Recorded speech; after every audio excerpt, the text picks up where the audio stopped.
kur njeriu me qëllim han dhe pin, pra me bindje të plot, me vedije të plot, han dhe pin, apo kryen marrëdhënie prej syfyrit deri në iftar, e ka për dënim me ja gjënu 61 ditë.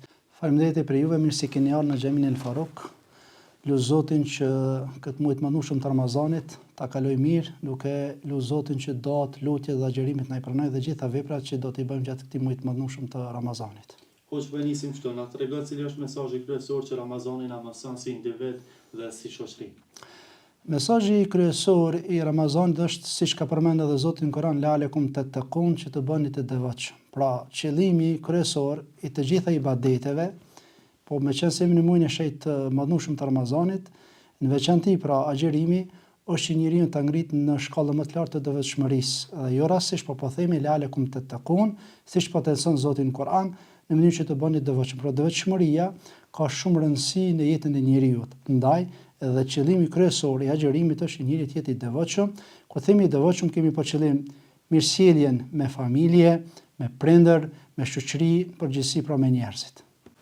Neve si besimtar, kur i madhi Zot ka ardhur me agjëru, do thotë nuk ka qëllim vetëm mos me hangër dhe mos me pi, por qëllimi është më shumë se kjo, i agjërimit që njeriu duhet të ruhet edhe nga fjalët, nga shiqimi, nga dëgjimi, pra nga veprat tona që neve gjë i bëjmë gjatë muajit të mëndshëm të Ramazanit që janë negative për njeriu, në sidomos në përgjithësi për shoqërinë.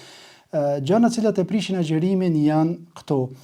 Gjithçka që ham dhe pim, pra e prishin agjërimin, dhe nëse këtë e bëjmë me vedije të plot, pra sipas shariatit islam, sipas jurisprudencës islame, duhet të bëhet një kifaret. Kifaret do thotë të agjërurit 60 ditë pa ndërprej, kur njeriu me qëllim han dhe pin, pra me bindje të plot, me vedije të plot, han dhe pin, apo kryen marrëdhënie prej syfyrit deri në iftar, e ka për dënim me ja gjënu 61 ditë.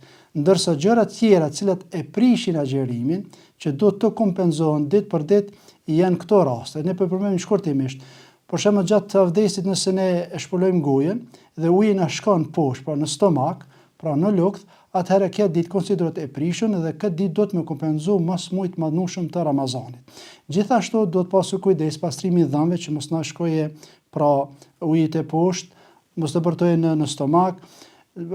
Po ashtu do të thonë me vjedh me qëllim, pra vjelja apo shtemin e tugi, edhe kjo e prish kur neve ngacmoj me qëllim, edhe kjo është për gjërat të cilat e prish agjërimin.